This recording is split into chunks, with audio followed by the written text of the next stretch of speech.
메대 사람인 아하수에로의 아들 다리오가 왕이 돼 바벨론을 다스린 첫 해였습니다. 곧 그가 다스린 지 1년 되던 해에 나 다니엘은 하나님의 말씀이 기록된 책을 보고 여호와께서 예언자 예레미야에게 연수를 정해 말씀하셨음을 알았습니다. 여호와께서는 예루살렘이 무너진 지 70년 만에 돌이키시겠다고 하셨습니다. 나는 먹지도 마시지도 않고 오리 굵은 베옷을 입고 재를 뿌린 채 주 하나님께 기도하며 구했습니다. 나는 하나님 여호와께 이렇게 기도하고 고백하며 말씀드렸습니다. 여호와여, 크고 두려우신 주 하나님이여, 주를 사랑하고 주의 계명을 지키는 사람들에게 말씀하신 약속을 지키시고 그들에게 자비를 베푸시는 하나님이시여, 우리가 죄를 지었고 잘못을 저질렀습니다. 우리가 악하게 행동했고 주의 법과 명령을 어기고 거역했습니다. 또 우리가 주의 종 예언자들이 우리 민족의 여러 왕과 귀족들과 조상들과 온 백성들에게 주의 이름으로 말씀한 것을 듣지 않았습니다. 주여, 의로움은 주께 있으며 우리에게는 오늘날처럼 부끄러움이 있을 뿐입니다. 유다 사람들과 예루살렘에 사는 사람과 각 나라로 쫓겨나 가까이 있거나 멀리 있는 사람, 곧 이스라엘 사람들이 모두 부끄러움을 당할 뿐입니다. 그들은 주를 거역하며 죄를 범했기 때문에 주께서 각 나라로 쫓아내셨습니다. 여호와여, 우리가 부끄러움과 욕을 당하고 우리 왕들과 귀족들과 조상들이 부끄러움을 당하는 것은 우리가 주께 죄를 지었기 때문입니다. 주 우리 하나님께서는 자비와 용서를 베푸시지만 우리는 주께 반역했습니다. 우리는 하나님 여호와의 음성을 듣지 않고 하나님의 종 예언자들을 시켜서 우리 앞에 세우신 율법을 지키지 않았습니다. 온 이스라엘이 주의 율법을 지키지 않았고 주의 목소리 듣기를 싫어했습니다. 그러므로 하나님의 종 모세의 율법에 기록한 맹세대로 저주가 우리에게 내렸습니다. 우리는 주께 죄를 지었기 때문에 심판을 받습니다. 주께서는 큰 재앙을 우리에게 내리셨습니다. 우리와 우리의 지도자들 벌하셔서 주께서 말씀하신 것을 그대로 증명하셨습니다. 온 천하의 예루살렘에 일어난 일과 같은 일은 없었습니다. 모세의 율법에 기록한 그대로 우리에게 이 모든 재앙이 내렸습니다. 그러나 우리는 죄에서 돌이켜서 주의 진리를 알기 위해 우리 하나님 여호와께 은총을 내려달라고 구하지 않았습니다. 그래서 여호와께서는 이 재앙을 준비해 두셨다가 우리에게 내리셨습니다. 우리 하나님 여호와께서 하시는 모든 일은 의롭습니다. 그러나 우리는 하나님의 목소리를 듣고 순종하지 않았습니다. 주 우리 하나님이여, 주의 백성들을 강한 손으로 이집트에서 이끌어내시고 오늘날 같이 이름이 유명해지신 주여, 우리가 죄를 지었고 우리가 악을 저질렀습니다. 주여, 제가 기도합니다. 주의 모든 공의에 따라서 주의 성 예루살렘, 주의 거룩한 산에 내린 주의 노하심을 거둬주소서. 우리의 죄와 우리 조상들의 죄악으로 인해 예루살렘과 주의 백성들이 우리 주위에 사는 모든 사람들의 비웃음을 받습니다. 그러므로 우리 하나님이여, 이제 주의 종의 기도와 간절함을 들어주십시오. 하나님 자신을 위해 무너진 주의 성전에 주의 얼굴빛을 비춰 다시 세워주십시오. 네, 하나님이여, 귀를 기울여 들으시고 눈을 떠서 보십시오. 주의 이름으로 부르는 성이 무너지고 우리가 고통당하고 있습니다. 우리가 주께 기도하는 것은 우리가 잘한 것이 있어서가 아닙니다. 주께서 큰 자비를 베푸시는 분이기 때문입니다. 우리 함께 읽겠습니다. 주여 들어주십시오. 주여 용서해 주십시오. 주여 들으시고 이루어 주십시오. 내 하나님이여, 주 자신을 위해 이루지 마십시오. 그곳은 주의 성이며 이 사람들은 주의 백성들이기 때문입니다. 아멘. 할렐루야. 오늘 우리의 기도에 응답하시는 신실하신 하나님, 참 좋으신 주님의 이름을 찬양합니다. 오늘 하나님께서 여러분의 모든 기도에 응답하실 줄로 믿습니다. 우리 놀라우신 하나님 앞에 감사와 찬양과 영광의 큰 박수 올려드리며 나아가겠습니다. 신실하신 주님, 거룩하신 주님, 영광스러우신 주님의 이름을 찬양합니다. 주님 홀로 영광과 찬양을 받아 주시옵소서. 할렐루야. 할렐루야. 사랑하는 여러분, 성령 충만하십시오. 말씀 충만하십시오.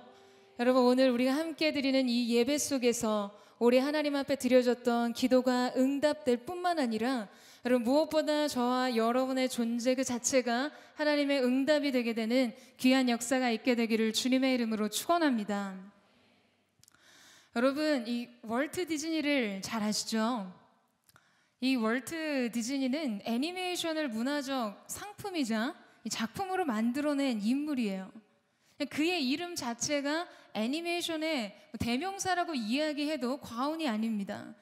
우리가 어린 시절에 사랑했던 대부분의 이 만화 캐릭터들은요, 이 월트 디즈니를 통해서 탄생했어요. 영원한 친구, 미키마우스, 미니마우스, 도널드 더, 백설공주 등등등. 게다가 그는 1955년에 LA에 누구도 상상할 수 없었던 세계 최대 규모인 이 테마파크인 디즈니랜드를 건설하면서 이 어린이들이 상상 속에서만, 이 꿈과 환상 속에서만 존재했던 그런 세계를 만들어줍니다. 그러나 그는 거기에 만족하지 않고요, 플로리다도의 이 올랜도의 세계 최대 규모인 유원지인 제2의 월트 디즈니 월드를 만들게 됩니다. 그런데 안타깝게도 그는 이 준공식을 보지 못하고 세상을 떠나게 되었어요. 이 월트 디즈니 월드가 이 준공을 하고 많은 사람들 인파 속에서 그 준공식을 할 때 굉장히 유명한 한 인사가 이렇게 축사를 했습니다. 월트 디즈니가 이 굉장한 결과물을 살아서 보았다면 얼마나 좋았겠습니까? 라는 이 축사를 했어요. 그러자 그의 아내였던 이 릴리안이 이렇게 말했습니다. 여러분 좋은 말씀 해주셔서 감사합니다. 그런데 한 가지 수정할 것이 있습니다. 우리 남편에게 이 남편이 개막식을 보지 못한 것을 굉장히 안타까워 하셨는데 사실 우리 남편은 이 동산이 열리는 모습을 보면서 일을 했습니다. 그가 보았기 때문에 지금 우리가 여기에 있는 것입니다. 라고 답사를 했어요. 저는 이 일화가 굉장히 인상적이었는데요. 여러분 세계 최고의 성취자들은 꿈을 눈으로 보는 훈련을 했습니다. 자신의 성취를 외부에서 사람들이 목격하기 훨씬 전에 자신의 내부 세계 안에서 자신의 내부에서 먼저 경험했던 것이죠. 여러분 이것이 위대한 꿈과 비전을 소유하고 그것을 또한 성취한 사람들의 특징 중에 하나입니다. 성취의 현장을 먼저 보고 또한 분명하게 보는 것이에요. 그리고 그 성취의 현장을 분명하게 보고 있었기 때문에 오늘 무엇을 해야 하는지를 정확하게 알게 되었습니다. 그 성취를 위해서 오늘을 헌신하게 되는 것이죠. 그리고 그랬기 때문에 그들에게는 위대한 성취가 있을 수 있었어요. 여러분, 하나님의 사람들도 이와 마찬가지입니다. 하나님의 사람들은 약속 안에서 성취의 현장을 보고 하나님의 임재 안에서 비전을 확인하게 됩니다. 그것을 위해 오늘 나의 삶의 일상이 무엇을 향해 있어야 하며 무엇을 해야 하는지를 아는 사람들이에요. 그리고 그렇게 하나님이 찾으시는 그 마음이 드려졌기 때문에 약속의 성취를 불러오게 되는 것이죠. 여러분 오늘 본문 속의 주인공인 이 다니엘은요 놀라운 사실을 깨닫게 됩니다. 다니엘이 말씀을 읽는 중에 하나님이 약속하신 이스라엘을 향한 회복의 비전이 곧 성취된다는 것을 알게 되었어요. 그리고 그는 그것을 확실히 믿었어요. 마치 눈으로 보는 것처럼 그것을 보고 있었던 것이죠. 이제 민족의 오랜 염원을 담긴 이 꿈과 비전을 위해 다니엘이 행동하기 시작하는데요. 지금 이 위대한 성취를 위해 오늘 다니엘이 무엇을 했는지를 살펴보면서 여러분 하나님께서 오늘 우리에게 주시는 말씀을 함께 나누기를 원합니다. 때는 아하수에로의 이 아들이었던 다리오가 이제 바벨론을 다스린 첫 해였다고 기록해요.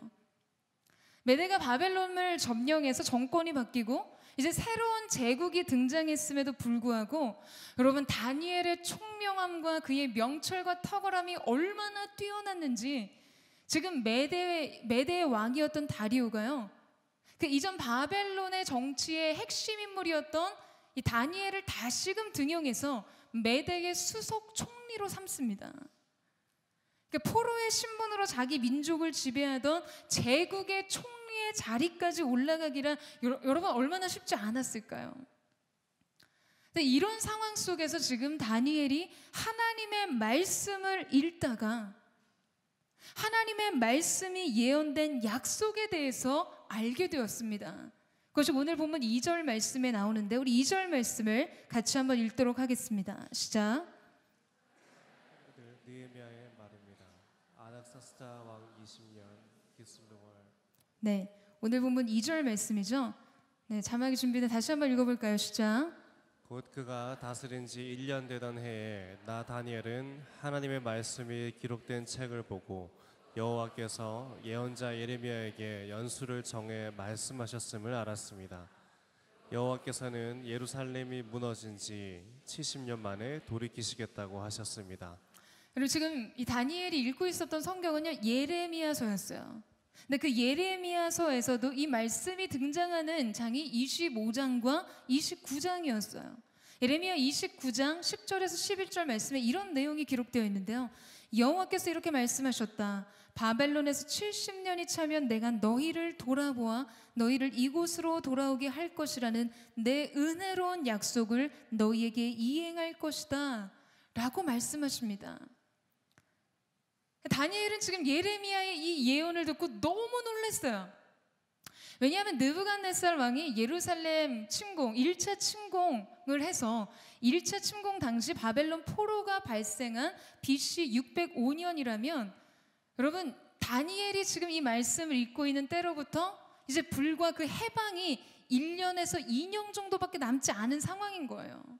포로 귀환이 BC 536년에 시작되었기 때문에요. 뭐 유대인역과 태양역이 약간의 차이가 있기 때문에 한 1년 정도의 차이는 발생할 수 있을지는 모르지만 정확히 70년 만에 해방이 되었어요.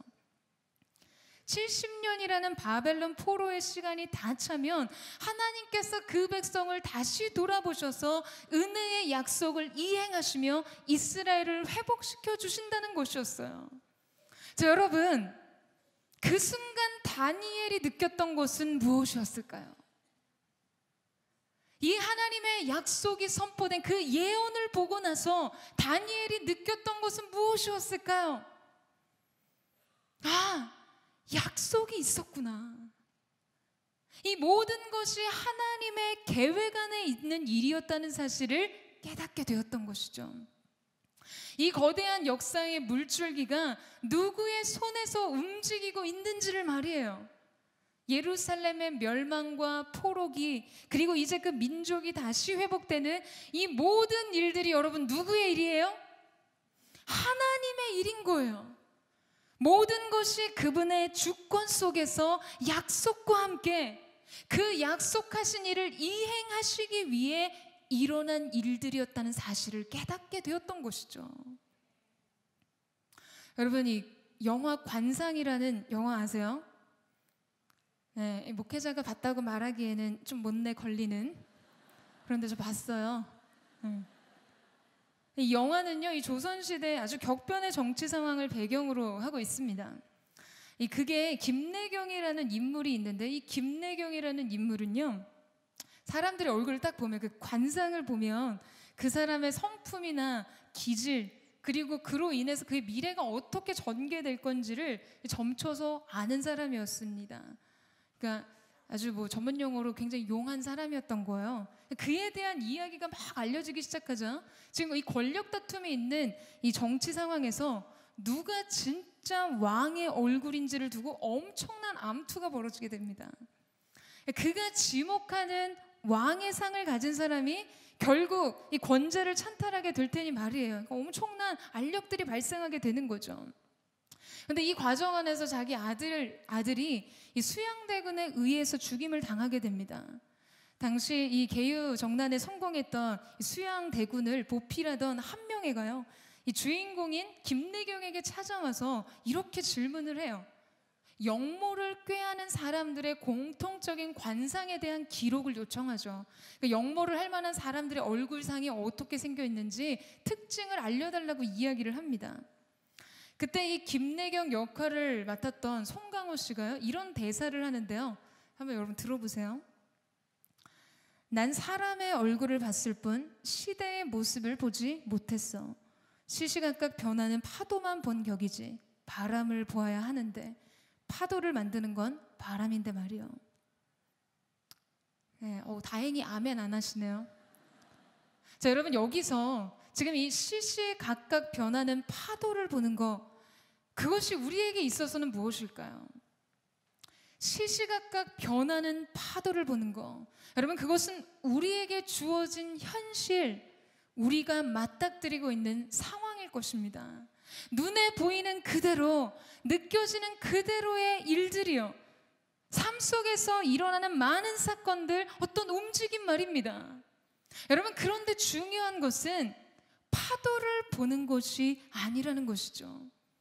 그 파도를 일으키는 바람을 봐야 하는 것입니다. 때로는 바람에 휩쓸려 높은 파도를 타게 되기도 하고요, 그저 낮게 쓸려갈 때도 있습니다.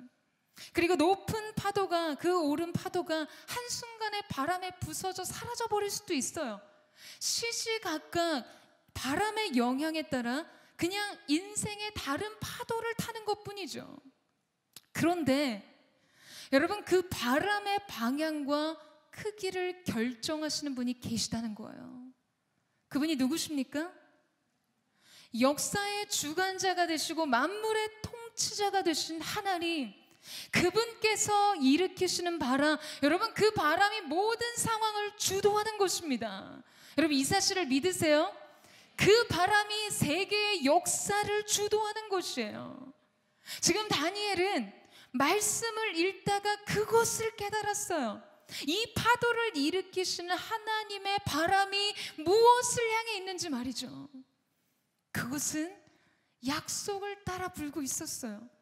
약속을 향해 불고 있었습니다. 여러분 사실 포로였던 한 민족의 해방이 새로운 제국과 정권에 급변하는 상황 속에서 여러분 그게 어떤 의미였을까요? 여러분 온 세상을 통치하시는 하나님의 주권과 이스라엘의 민족을 향한 하나님의 구속의 은혜를 고려하지 않는다면요, 이것은 그저 정치적인 상황일 뿐입니다. 믿음이 없는 자들의 시각 속에서는 이것은 정치 세계예요. 그저 인간의 역사일 뿐인 것이죠. 여러분 그러나 하나님을 고려하는 사람들, 절대적 주권자로서 만물의 주관자가 되시는 하나님을 믿는 사람들에게 이것은 하나님의 섭리와 다스림뿐입니다. 여러분 이 사실을 믿으세요? 여러분 지금 다니엘은 세계를 다스리시는 하나님을 보았어요. 그에게 있어서 하나님은 역사의 주관자가 되셨어요. 절대 권력과 절대 부, 절대 왕적 지위를 가진, 권위를 가진 사람들의 그 흥망성쇠를 가까이에서 지켜보면서도 여러분 그 실질적인 위세에 그의 눈이 멀지 않았다고요. 그는 지금 물질 세계와는 다른 차원의 세계를 인식하고 있었습니다. 현실 정치와는 다른 차원의 주권을 인식하고 있었던 것이에요. 여러분 그것이 어떤 것이죠? 바로 하나님의 약속과 그분의 다스림이었어요. 여러분 다니엘의 환상 중에 하나님께서는요, 이 앞으로 제국의 흐름이 어떻게 될지를 계시하시는 장면을 보여주시는데요, 영원할 것 같았던 바벨론은 페르시아에게 망하고 그 강력했던 페르시아는 헬라, 즉 그리스에 망하고 그리스는 로마에 의해 망한다는 것을 다니엘에게 계시하셨어요. 팍스 로마나 모든 길은 로마로 통한다고 이야기하는, 세계를 제패하는, 여러분 그 로마를 결국 점령하는 왕으로 누가 등장하십니까? 예수 그리스도요. 여러분 이 거대한 역사의 물줄기, 그 두터운 물줄기가 무엇을 향해 가고 있는지 보이세요? 진정한 왕이 누구신지, 만물을 통치하시는 분이 누구신지를 주목하게 하는 흐름인 것입니다. 예수 그리스도. 여러분, 지금 이 모든 것은 인간의 역사, 세상의 힘의 논리를 따라 흘러가는 것 같지만 그렇지 않습니다. 우리가 말하는 히스토리, 여러분, 이 역사라는 단어는요, his story예요. 그의 이야기입니다. 여러분, 이 올해가 3.1절 100주년 되는 그런 해였던 거는 잘 알고 계시죠? 이 많은 분들이 아시겠지만 100년 전 3.1절의 진원지가 됐던 곳이 어딘지 아세요? 100년 전 3.1 운동의 이 진원지가 됐던 곳이 어딜까요? 교회였어요, 여러분. 1919년 1월 23일 처음 승동교회에서 독립운동을 전개하기로 결의를 합니다. 그리고 2월 28일에 다 같이 다시 각 전문학교 대표들이요, 그 승동교회에 모여서 3.1운동 선언서를 배부하기 시작하죠. 그러니까 3.1운동은 기독교가 중심이 됐고 핵심 역할을 한 운동이었어요. 교회가 근거지였어요. 당시 그 운동에 동참했던 기독교인들이 이 3.1운동의 만세 시위가 시작될 때 기독교회가 작성한 이 독립단 동고문을 전국 교회에 뿌리게 됩니다. 그 내용이 이런데요. 매일 3시에 기도하고 주일은 금식하고 매일 성경을 읽는데 월요일은 이사야 10장, 화요일은 예레미야 12장, 수요일은 신명기 28장, 목요일은 야고보서 5장, 금요일은 이사야 59장, 토요일은 로마서 8장을 함께 읽습니다. 여러분, 이 동고문을 전국 교회에 뿌렸어요. 여러분, 우리 민족에게도 3.1운동은요, 단순한 만세운동이 아니었습니다. 이 민족의 해방을 위해 기도하던 중보 기도자들의 함성이었던 것이죠. 여러분, 이 정도의 반응입니까? 기도자들의 함성을 통해 하나님께서 이 나라와 민족 속에 큰 일을 이루셨어요. 우리의 선조들은요, 민족의 수치와 고통에 대해서 하나님 앞에 기도로 부르짖었습니다. 거국적인 만세운동이 있기 이전에 기도가 앞서 드려졌던 것이에요. 그리고 그 기도가 있었기 때문에 민족의 해방과 자유가 허락된 것입니다. 여러분, 언제나 이 믿음의 반응이 선행되어야 하나님의 역사가 일어날 수 있다는 것이에요. 파도가 아닌 바람에 반응하는 것이죠. 우리가 하나님께서 일으키시는 이 바람을 의식하지 못하면 여러분, 우리는 파도를 보는 삶에 머물게 됩니다. 사랑하는 여러분, 우리는 우리의 삶을 어떻게 인식하나요? 믿음의 눈을 뜨지 않으면, 우리가 영적인 세계를 의식하지 않으면, 하나님의 약속을 신뢰하고 바라보지 않으면 여러분, 인생의 모든 문제는요, 그냥 먹고 사는 것의 문제입니다. 그래서 우리는 그 먹고 사는 문제가 잘 해결되면, 적당한 부와 명예를 가지게 되면 영적인 세계에 대해서는 보지 않으려고 한다는 거예요. 우리 삶의 현실, 정치, 사회, 경제 생활, 그리고 여러분의 직장 생활, 여러분의 결혼 문제, 여러분이 관계 맺고 살아가는 모든 사람들과 정황들을 하나님의 큰 그림 안에서 해석하지 않으면요, 여러분, 우리는 근본적으로 이 말씀 안에서 꿈틀거리고 살아있는 하나님의 약속을 우리의 현실 안에서 성취하며 살아갈 수 없는 존재들이 되고 맙니다. 그분의 구원이 이 책에 있고, 그분의 구원이 여기에 증거되며, 그분의 약속과 보증이 여기서 확언되고 있음에도 불구하고 우리는 그저 방황하면서 살아가요. 나와는 상관이 없는 거예요. 물론 여러분, 먹고 사는 문제 무시할 수 없죠. 욜로 라이프 중요합니다. 트렌드도 중요하고요, 이 시대 헤게모니도 중요합니다. 그런데 여러분, 하나님은 우리의 삶 어디쯤 계시나요? 하나님의 약속과 주권과 다스림은 여러분의 인생 속에 어떠한 영향력을 가지고 있냐라는 것이에요. 지금 다니엘이 의식하고 굳게 믿고 기도하고 행동하는 것은 무엇입니까? 그는 지금 오직 하나님의 약속에 대해 반응하고 있어요. 오직 하나님의 말씀에 매달리고 있었던 것이죠.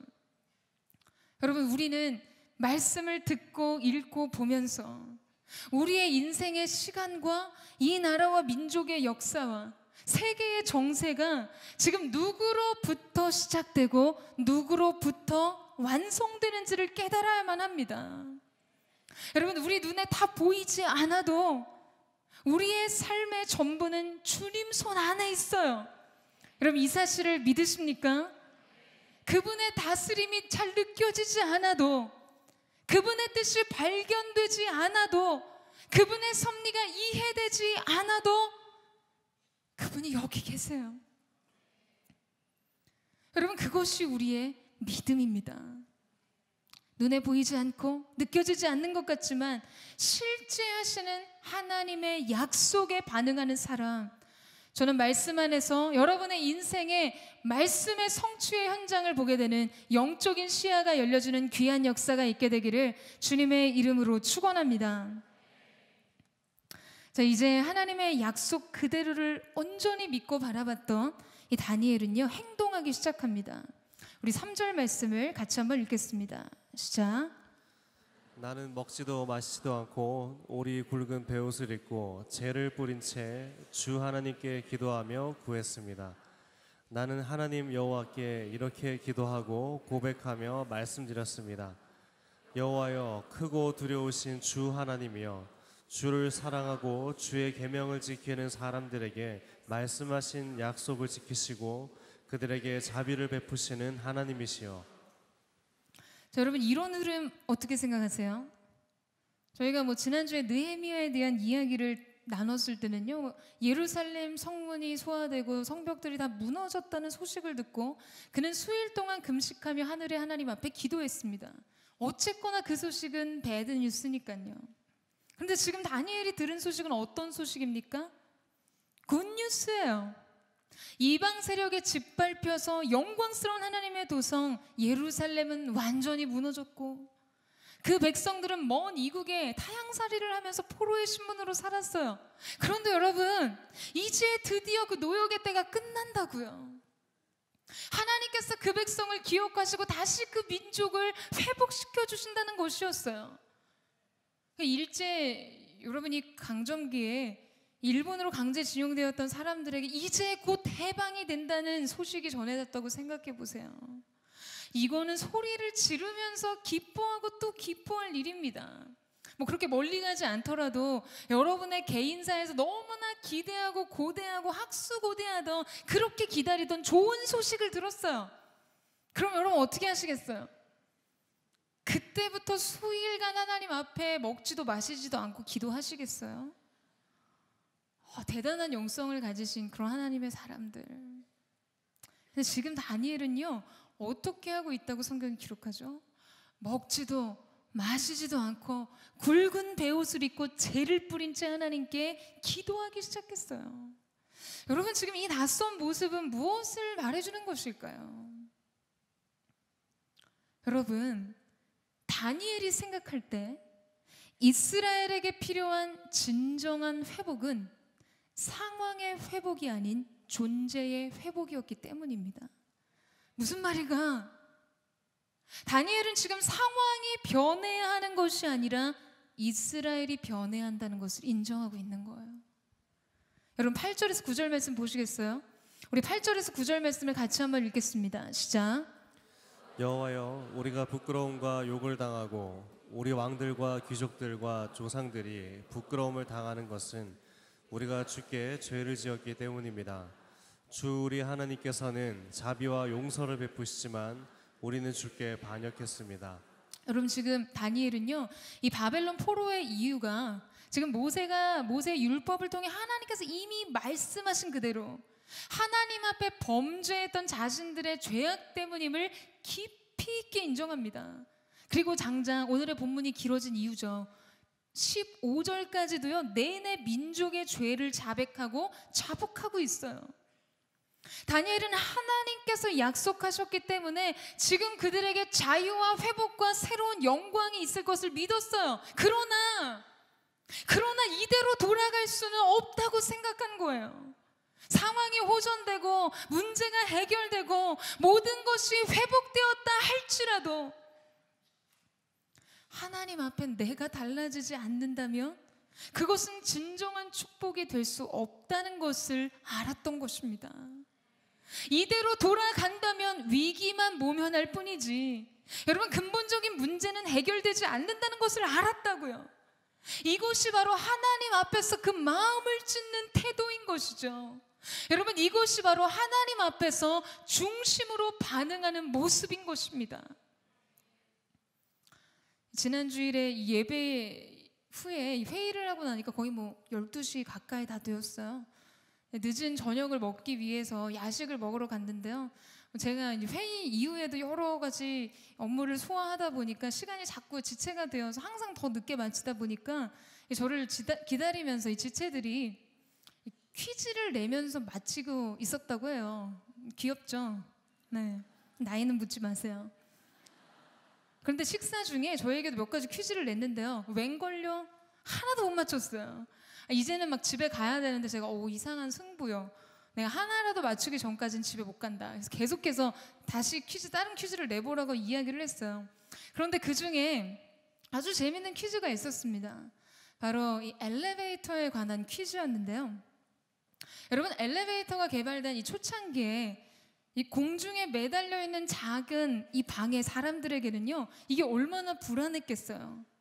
실제 이동 속도는 빠르지만 엘리베이터가 언제 떨어질지도 모른다는 불안감 때문에 사람들은 계속해서 더 빠른 엘리베이터를 요구했습니다. 그러나 당시에 어떤 이 기술력으로는 더 이상 빠른 엘리베이터를 단기간에 개발하는 것은요 불가능에 가까웠어요. 많은 연구원들이 밤을 새워서 이 연구를 했지만 그 문제를 해결할 수는 없었습니다. 그러던 와중에 예상치 못한 곳에서 전혀 예상치 못한 곳에서 그 문제가 해결됐는데요.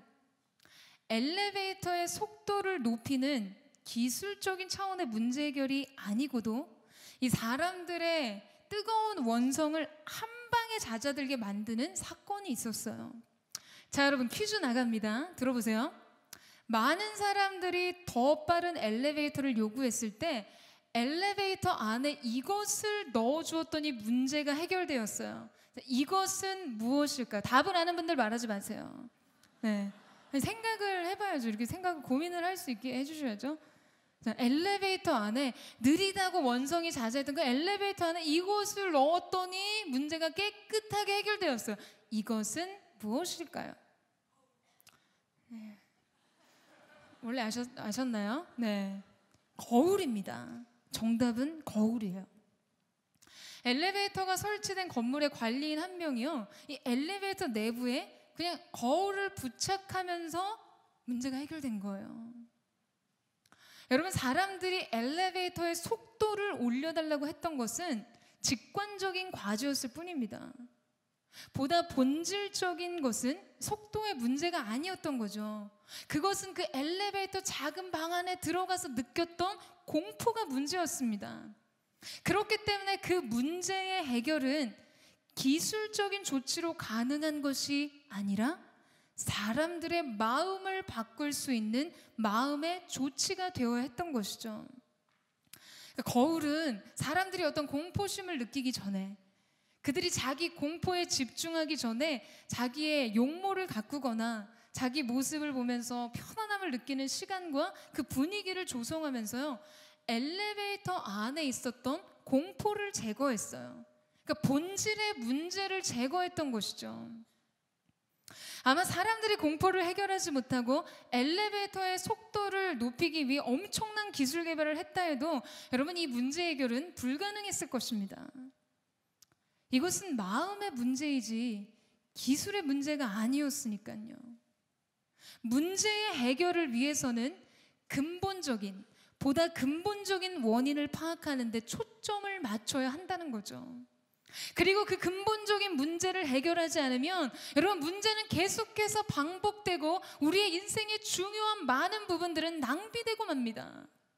사랑하는 여러분, 다니엘은 지금 하나님 앞에서 그의 본질적인 문제를 다루기를 원했던 것입니다. 이 근본의 문제를 다루지 않으면 문제는 해결될 수 없다고 여겼어요. 그것은 무엇인가? 다니엘에게 그것은 바로 마음의 문제였습니다. 본질과 다르게 겉돌고 있는 신앙의 태도, 그냥 표면적이고 일시적인 회복, 그저 위기나 모면하는 안도나 기쁨 말고요, 그냥 잘 먹고 잘 살기 위해 적당히 신앙생활하면서 하나님 앞에 결코 온전히 서본 적 없는 그런 태도 말고요, 모양은 있으나 마음이 없고 순종의 형식은 갖추나 중심이 없는 신앙 말고요. 여러분, 우리의 삶 속에서도 우리가 정말 갈망하고 바라고 소망해야 되는 것은 이것 아닙니까? 우리의 마음이 하나님께로 돌이켜 돌아오는 것 말이에요. 여러분, 그렇다면 우리의 마음이 하나님께로 돌아온다는 것은 무엇일까요? 우리가 하나님의 앞에 마음으로 선다는 것은 도대체 무엇입니까? 사랑하는 여러분, 우리가 하나님 앞에 드려야 할 진심은 사랑뿐입니다. 다니엘이 하나님 앞에 진정한 참회를 드리고 있는 이유가 무엇이에요? 지금 이 민족에게 하나님에 대한 정한 마음이 없다는 것을 깨닫고 통회하는 것이죠. 이 백성에게 하나님 사랑하는 마음이 없었던 거예요. 하나님께서 이스라엘에게 원하시는 것은 무엇입니까? 그들의 화려한 제사예요? 풍성한 곡식입니까? 아니에요. 여러분, 하나님은 인생에게 구걸하시는 분이 아니에요. 모든 우주 만물이 하나님의 소유입니다. 그러나 하나님은 인생을 향해 단 한 가지를 갈망하시는 것이 있어요. 그것은 바로 사랑입니다. 여러분, 한번 생각해 보세요. 우리가 사랑하는 대상에게 내가 원하는 한 가지를 손꼽으라고 한다면 여러분, 어떤 것을 원하시겠어요? 내가 너무나 열렬히 사랑하는 사람에게 내가 바라는 한 가지가 있다면 그게 뭐냐는 거죠. 여러분, 대상이 없으면 상상력을 한번 동원해 볼까요? 너무 애처로웠어요. 방금 아무것도 느낄 수 없다는 그 표정. 상상을 해보세요. 여러분, 너무나 열렬히 사랑하는 대상에게 여러분이 진짜 원하는 한 가지, 여러분, 그것은요, 주저함 없이 사랑입니다. 내 마음이랑 똑같이 나를 사랑하는 걸 원하죠. 나는 사랑을 주었는데 상대가 내게 물질적인 것으로 갚아주기를 원한다. 여러분, 그거는요, 사랑 아닌 다른 보상을 원한다? 그렇다면 그 사랑은 가짜일 가능성이 높습니다. 여러분, 하나님께서 여러분의 11조가 그렇게 탐나실까요? 여러분의 재능과 헌신이 그렇게 필요하실까요? 여러분의 성공적인 삶이 하나님의 영광과 그렇게 대단한 상관관계가 있습니까? 아니요, 결단코 아닙니다. 여러분, 하나님께서 원하시는 것은 한 가지예요. 사랑이요. 여러분의 마음이요. 왜냐하면 그분은 바로 그 사랑 때문에 그분의 전부를 내어주셨기 때문이에요. 여러분이 하나님 앞에 드릴 수 있는 사랑, 그 사랑을 담고 있는 그 마음 자체를 제외하고서 하나님 그분에게 다른 어떤 것이 가치가 있겠습니까? 사랑하는 여러분, 우리는 이 패악한 인생의 황폐한 중심에서 다시금 우리의 순전한 사랑을 회복하기 위해 베옷을 입고 죄를 뒤집어 써야만 합니다. 하나님을 향한 중심의 사랑을 건지기 위해 우리의 내면의 영혼의 깊이를 다시 파야 하는 것이죠. 사랑하는 여러분, 여기서 베옷은요, 지금 다니엘이 입었다는 베옷은 제사장들이 입는 옷이에요. 특별히 제사를 드릴 때 입죠. 그럼 베옷을 입는 이유는 뭐냐? 여러분, 그 이유는 한 가지 때문입니다. 그것은 땀을 흘리면 안 되기 때문이에요. 통기성이 좋은 베옷을 입으면서 땀을 흘리지 말아야 됐어요. 제사를 드리는 제사장은 땀을 흘리면 안 돼요. 왜? 그가 드리는 제사 전체가 상징하는 것이 어떠한 예배인가 하면 구속을 상징하는 예배예요. 그 구속에는 인간의 인위적인 조건과 땀을 흘려야 하는 노력과 인간적인 자원이 개입될 수 없습니다. 지금 그것을 상징하는 옷이 베옷이에요. 땀을 흘려서는 안 된다. 무슨 문제에 관해서? 우리의 구원의 문제에 관한 한 우리가 땀 흘릴 영역이 없다라는 것을 지금 그가 베옷을 입음으로 설명해내고 있는 것입니다. 그리고 죄는 무엇일까요? 죄는 절망을 가장 상징화시킨 조건이죠. 죄가 되었어요. 그것은요, 더 이상 망할 수 없을 정도로 망했다는 이야기입니다. 폭망 뭐 이런 얘기 하시잖아요. 누가? 이스라엘의 공동체가요. 이 정도면요 완전히 망한 거예요. 고토에서부터 쫓겨와서 70년의 시간을 포로 신분으로 살아요. 옛 하나님의 도성 이스라엘은 완전히 붕괴됐어요. 마치 죄처럼 말이에요. 즉 다니엘은 지금 하나님 앞에서 자신과 자기의 민족을 그렇게 여기고 있는 거예요. 하나님 없이는 모든 것이 불가능한 존재, 상태. 그렇다면 이 다니엘이 기도하기 전에 베옷을 입고 죄를 썼다는 것은 여러분 무슨 뜻이 되는 것입니까? 지금 이 문제는 하나님의 온전하신 용서밖에는 도리가 없다는 것을 표현하는 것이에요. 절망적인 존재인 우리에게 오직 구원을 얻을 이는 하나님 한 분인 것을 고백하는 것이죠. 하나님께 그 하나님이 인생의 유일한 소망임을 자기의 전 존재로 표현하고 있는 것이에요. 사랑하는 여러분, 지금 이 고백이 없이는 새로운 회복은 얼망하지 못합니다.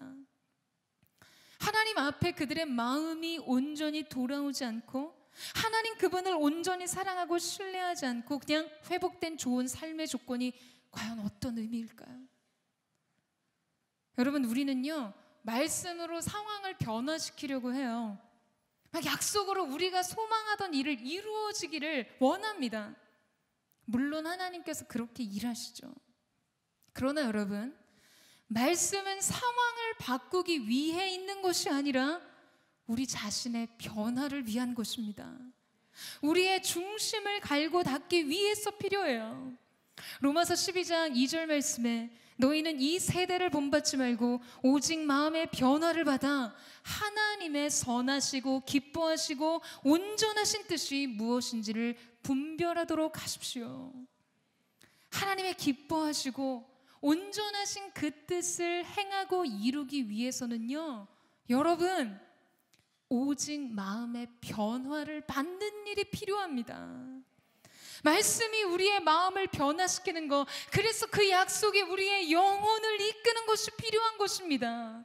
여러분, 그래야 진정한 근본적인 변화와 새로운 시작이 일어날 수 있다는 것이에요. 저는 오늘 저와 여러분 가운데 그 은혜가 있게 되기를 주님의 이름으로 축원합니다.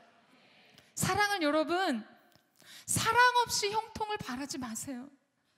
마음 없이 어떤 형식을 갖추려고 하지도 마세요. 우리가 하나님 앞에 진실하게 설 수 있는 방법은 하나뿐입니다. 그분의 사랑 앞에 서는 것이죠. 사랑이 너무 어려워. 하나님 사랑에 대한 이야기 너무 어려워요. 사랑 이야기만 하면 마음이 무감각해지시는 분들이 있어요. 그러니까 하나님에 대해서 어떤 막연한 두려움과 경외감만으로 신앙생활 하시는 분들이에요.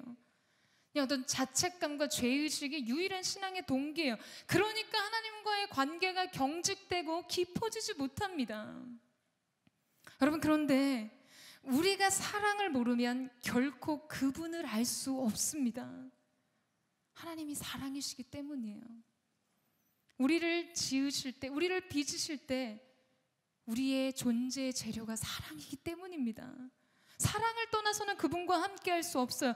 사랑으로 돌아가야만 합니다. 하나님을 향한 마음의 변화, 그분을 사랑하고 하나님을 갈망하는 마음 없이 여러분 상황이 좋아지고 문제가 해결되는 것을 여러분의 인생의 응답으로 여기지 마세요. 진정한 응답은 여러분 자신이 변화되는 것입니다. 여러분, 이 사실을 믿으세요? 그래서 저와 여러분이 오늘 사랑의 회복을 위해 오늘 이 다니엘과 같이 통렬하게 하나님 앞에 회개하며 자복하며 그 하나님의 마음에 그 새 마음을 구하게 되는 귀한 은혜가 있게 되기를 주님의 이름으로 축원합니다. 여러분, 옆에 사람 보시면서 한번 선포해 주세요. 당신에게 새 마음이 부어질 것입니다.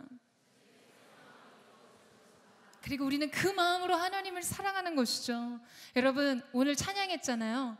주님 사랑 다시 고백하는 새날 주신 감사해요.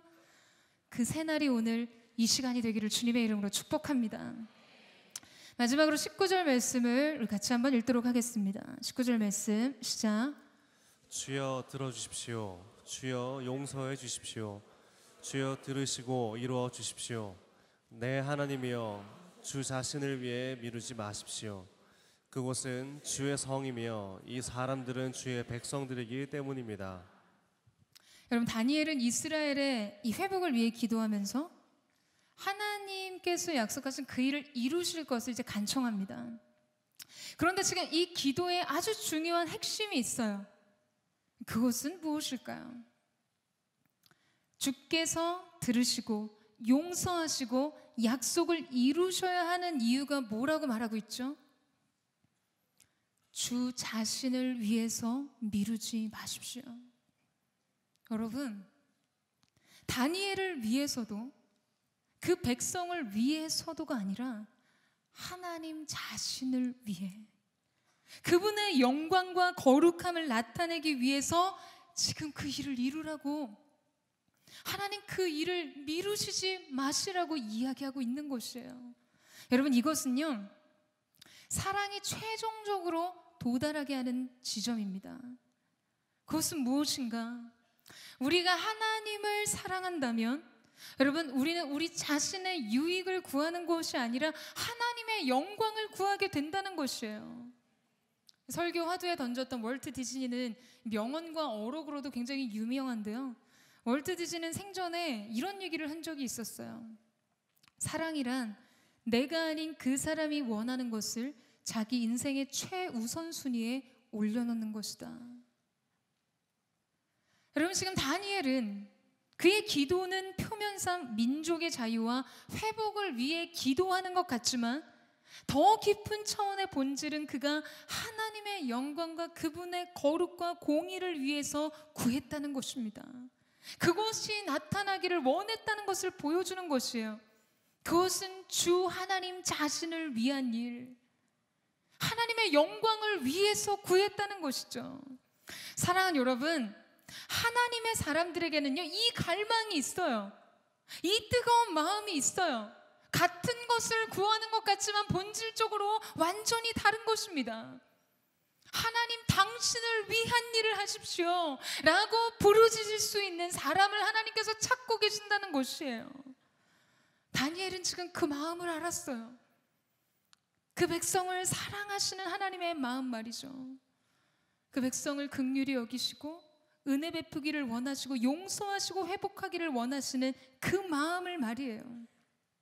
그것이 그의 인생의 우선순위이자 그가 품은 마음이었습니다. 여러분, 그랬기 때문에 다니엘은요 자기 자신을 위한 기도가 아닌 하나님이 사랑하시는 그 민족을 위해 기도할 수 있었던 것이에요. 사랑하는 여러분, 우리의 마음이 온전하게 하나님을 사랑하는 그 마음으로 주 앞에 돌아왔다면 이제 우리의 삶의 우선순위는요 우리가 사랑하는 하나님 그분께 있습니다. 여러분, 이 사실에 동의하세요? 그분의 영광, 그분의 거룩, 그분의 뜻을 위한 삶으로 말이죠. 이건 결단이 아니에요. 이것은 그저 사랑을 완성하는 일입니다. 요한일서 4장 12절 말씀, 우리가 서로 사랑하면 하나님께서 우리 안에 계시고 하나님의 사랑이 우리 안에서 온전히 완성됩니다 라고 기록되어 있어요. 여러분, 여기서 이 온전히 완성되다로 번역된 헬라어 이 원문의 원형은요 텔레오라는 당시 헬라 미술가들의 작품을 다 만든 이후에 마지막으로 살펴보고 더 이상 손댈 곳이 없을 때 사용하던 표현이었습니다. 그러니까 목표가 성취되다, 완성되었다는 뜻을 가지고 있어요. 여러분, 놀랍지 않습니까? 하나님의 사랑은 완전한 사랑이에요. 여러분, 이 사실을 믿으시죠? 그런데 그 완전한 하나님의 사랑이 지금 그 자체로는 불완전하다고 말하고 있는 것이에요. 지금 그 사랑이 아직 완성되지 않았다는 말씀입니다. 이게 대체 무슨 말일까? 그러면 과연 무엇이 더 필요한 것일까? 여러분, 그것은 우리의 사랑입니다. 우리가 하나님 사랑하고 우리가 하나님의 사람들을 사랑할 때 하나님의 사랑의 작품은 완성된다는 것이에요. 그러면 여러분, 우리가 하나님을 사랑하지 못하고 우리가 하나님의 사람들을 사랑으로 품지 않으면 하나님의 사랑은 미완성으로 끝이 납니다. 여러분 어떠세요? 그 사랑의 완전하신 하나님께서 지금 우리의 역할을 남겨주셨다는 것이 너무나 놀랍지 않으세요? 지금 그분의 완전하신 사랑을, 여러분, 우리의 이 두려움이 많고 어그러지고 깨어지고 온전하지 못한 사랑의 응답으로 완성하시기를 원하신다는 것이, 여러분, 그 자체로 너무나 영광스럽지 않으십니까? 여러분, 창세기로부터 계시록에 이르는 모든 하나님의 약속이 도달하는 곳이 어디죠? 바로 십자가예요. 그 십자가의 사랑이에요. 하나님께서 모든 약속의 성취를 통해 이루고자 하신 것이 바로 사랑의 완성입니다. 하나님께서 여러분의 삶 속에 약속을 허락하실 때 결국 그 약속의 성취를 통해 하시고자 하시는 것도 그분의 사랑을 여러분의 인생 속에 완성하고자 하시는 것입니다. 여러분, 이 사실을 믿으세요? 여러분, 체육대회에서 꽃은 개주죠. 개주는요, 결코 혼자 잘 뛴다고 게임에서 이길 수 없습니다. 모든 주자가 자기의 몫을 해내야 하고 완주해야 합니다. 자신의 레이스를 다 맞춰야 돼요. 사랑의 원천이 되신 하나님께서, 사랑의 시작이 되신 하나님께서 첫 번째 주자로 레이스를 시작하십니다. 그 사랑의 바통을 들고 조건 없이 죄인된 우리를 사랑하세요. 만세전부터 우리를 택하시고 사랑하시고 포기하지 않는 그분의 부름으로 우리를 사랑하십니다. 여러분, 그리고 그 바통을 아들 예수께 건네주십니다. 예수님은 그 바통을 받고 십자가까지 달려가십니다. 하나님의 본체이신 예수님께서 십자가에서 우리를 위해 죽으심으로 구원의 역사를 이루셨어요. 그리고 성령께서 그 바통을 받아 우리의 가슴 속까지 뛰시는 거예요. 그 사랑을 우리 속에 심으시고 우리의 마음을 감화시키고 감동을 일으키십니다. 강팍해진 우리의 심령으로는 예수 그리스도를 주라고 고백하고 시인할 수 없고 믿음으로 영접할 수 없는데 성령께서 그 일을 하시는 거예요. 그리고 이제 예수 안에 있는 사람들에게 성령께서 이 바통을 건네주세요. 이제 마지막 결승점을 향해 뛰어가라고 말씀하십니다. 그 완성된 레이싱의 결승점은 무엇입니까? 여러분, 우리가 드리고 이루는 사랑입니다. 이것이 하나님께서 계획하신 사랑의 모습이었어요. 사랑하는 여러분, 하나님의 사랑은 완전한 사랑이지만 하나님의 그 사랑의 완성을 지금 저와 여러분에게 맡기셨습니다. 지금 저와 여러분의 손에는 성령께서 건네받은, 성령께서 전해주신 사랑의 바통이 있어요. 이제 우리는 마지막 결승점을 향해 달려가야 합니다. 우리가 힘써 주님을 사랑할 때, 우리가 힘써 서로를 사랑할 때 하나님의 사랑은 완성되는 것이에요.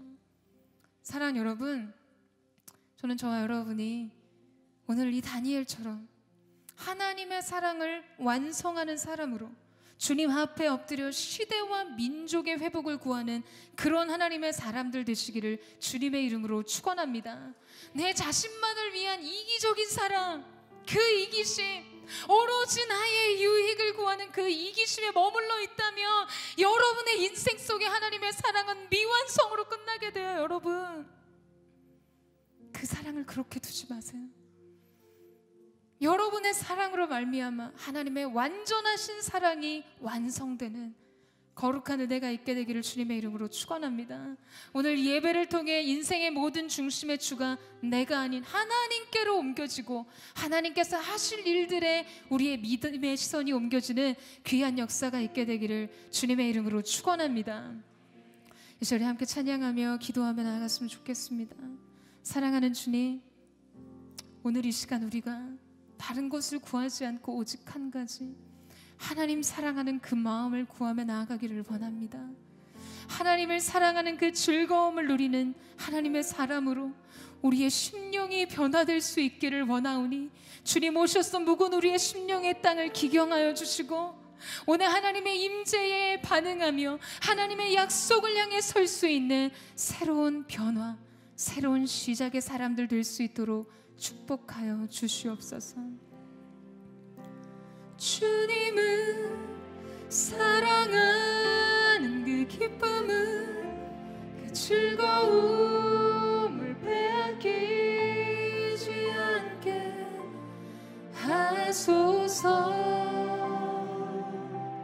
주님을 사랑하는 그 기쁨은 그 즐거움을 빼앗기지 않게 하소서.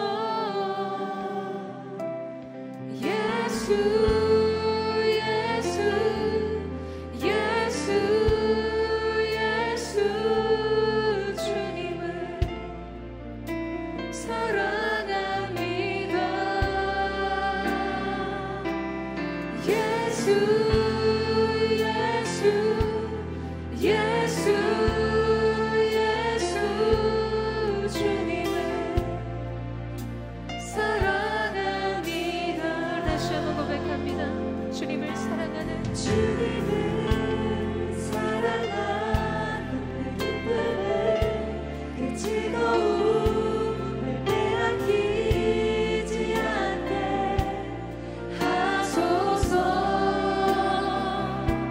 주님을 사랑하는 그 기쁨을 그 즐거움을 빼앗기지 않게 하소서.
주님을 사랑하는 그 기쁨을 그 즐거움 빼앗기지 않게 하소서. 예수 예수 예수 예수 주님을 사랑합니다.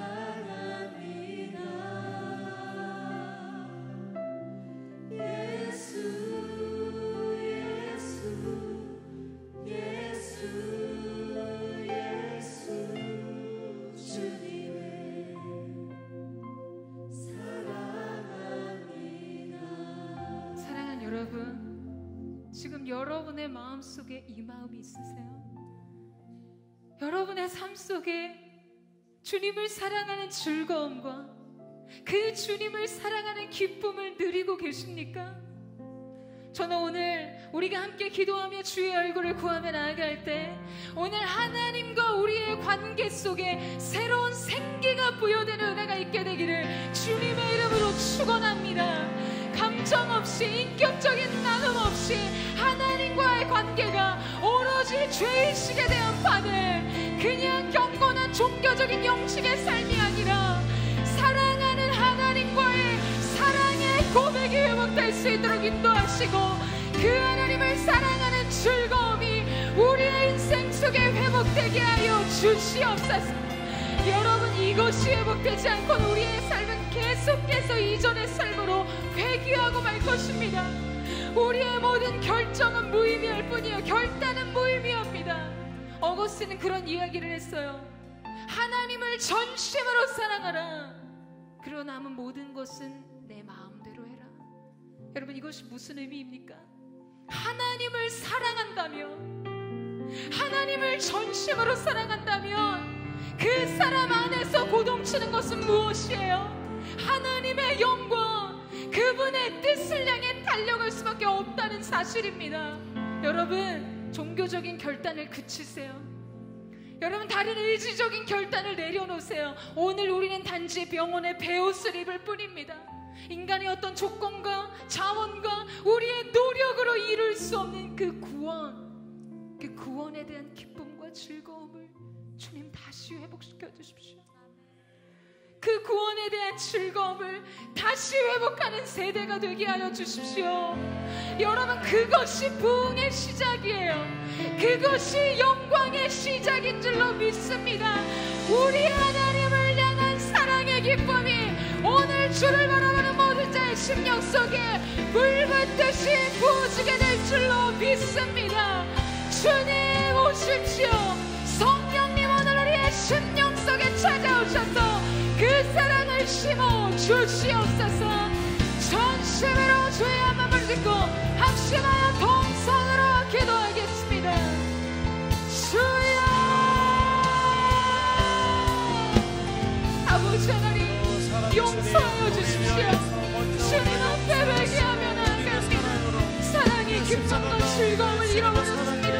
우리에게 너무나 많은 종교적인 생활과 관심이 있었지만 정작 하나님을 사랑하는 중심의 예배, 그 뜨거운 갈망, 그 하나님을 향한 기쁨을 잃어버린 우리의 세대, 우리의 심령을 불쌍히 여겨 주옵소서. 주여, 회복시키소서. 주여, 용서하소서. 주여, 약속하신 바를 이루어 주옵소서. 하나님을 위하여, 자기 이름을 위하여 우리에게 인도하셨다고 주님 말씀하셨사오니 오늘 우리가 하나님의 의, 하나님의 공의, 하나님의 사랑을 위해 우리를 회복시키시는 그 역사가 있게 하여 주십시오. 이 하나를 구합니다. 순전히 하나님을 사랑하는 그 마음을 주 앞에 구하며 나아가기를 원하니 우리의 가슴을 주시며 주를 뒤집어 쓰고 하나님 오시는 망한 인생임을 주 앞에 고백하게 하여 주옵소서. 우리의 존재 자체가 완전히 변화되며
이것이 오늘 우리의 고백임을 믿습니까?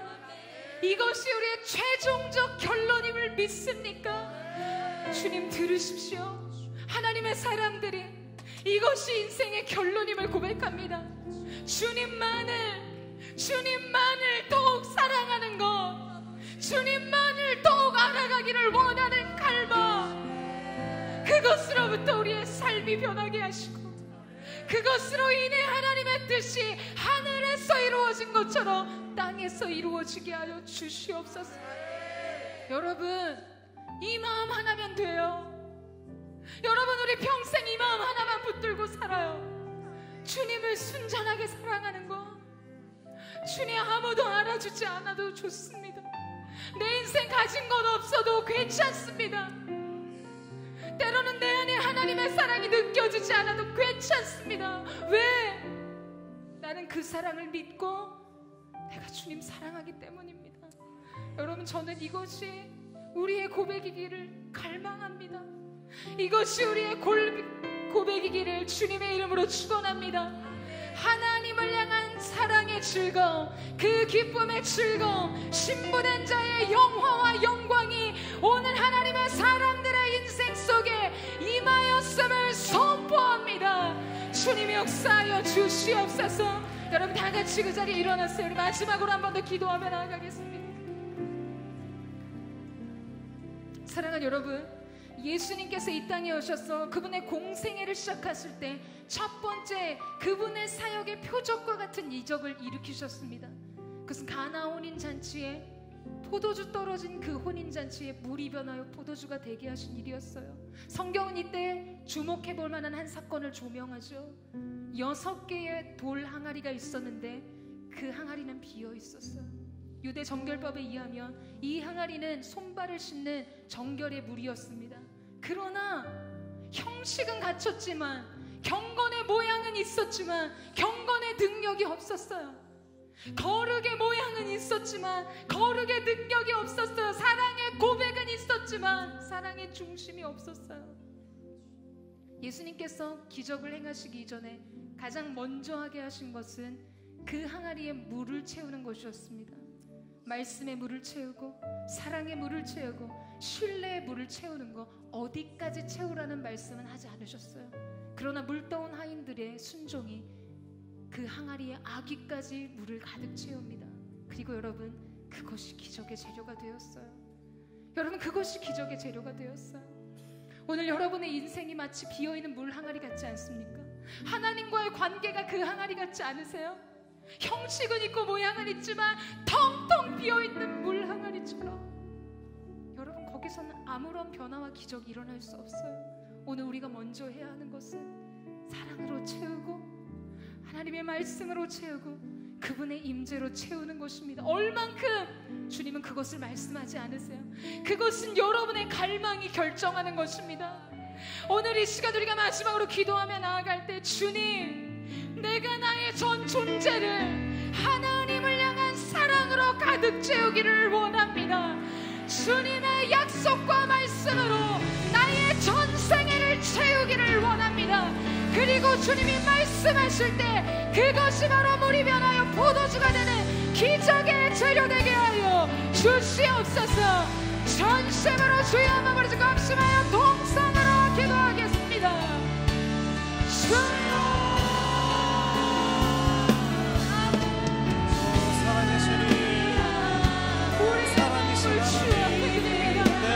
우리의 인생의 말씀이 우리의 인생의 사랑의 능력이 채워지게 하시고, 하나님 앞에 우리의 중심을 드리며 주의 사랑의 영광을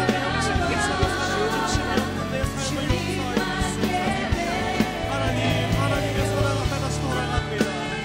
주님의 십자가 앞에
진실한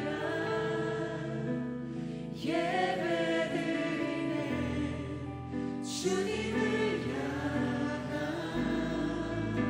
노래 이상의 노래 노래 이상의 노래 내 맘 깊은 곳에 주께서 원하신 것 화려한 음악보다 뜻없는 열정보다 중심을 원하시죠. 주님께 드릴 마음의 예배 주님을 위한 주님을 향한 노래 중심 있는 예배 내려놓고 이제 나 돌아와 주님만 예배해요. 사랑하는 주님, 이것이 우리의 숨겨진 개인의 예배의 고백이 되기를 원합니다. 찬양의 열기와 기도의 열기가 끝난 이후 우리의 중심으로부터 불붙는 하나님을 향한 사랑의 고백. 나 가난할 때도 연약할 때도 주는 나의 영원하신 주, 나의 모든 것 되심을 각자의 삶의 처소에서 주 앞에 드릴 수 있는 참된 예배자 되게 하여 주옵소서. 오늘 하나님의 사람들의 인생 속에 다시금 하나님을 사랑하는 기쁨과 즐거움을 회복하셨음을 믿습니다. 하나님 그 회복의 은혜를 주심을 선포합니다. 그 놀라운 새날을 허락하신 주님을 영원토록 찬양합니다. 영광과 찬양을 받아주십시오. 우리의 사랑, 우리의 노래, 우리의 모든 것 되시는 주님을 찬양합니다. 주님, 우리의 마음을 담아 물질을 드립니다. 이 물질이 쓰임받는 모든 곳에 하나님의 나라가 확장되게 하여 주옵소서. 이제는 우리 구주 예수 그리스도의 은혜와 하나님 아버지의 무한하신 사랑하심과 성령의 감화 감동 교통케 하시며 충만케 하신 은혜가 오늘 사랑의 완성을 위해 하나님을 사랑하고 주님 맡기신 영혼들을 끌어안으며 사랑으로 품고자 하는 사랑하는 SNS 공동체 믿음의 청년들, 이들의 심령과 가정과 모든 손의 수고 위에 땅끝에서 복음을 전하시는 모든 선교사님들 사역 위에 이제부터 영원토록 함께 하시기를 간절히 축원하옵나이다. 아멘. 오늘 우리 함께 하신 하나님의 감사와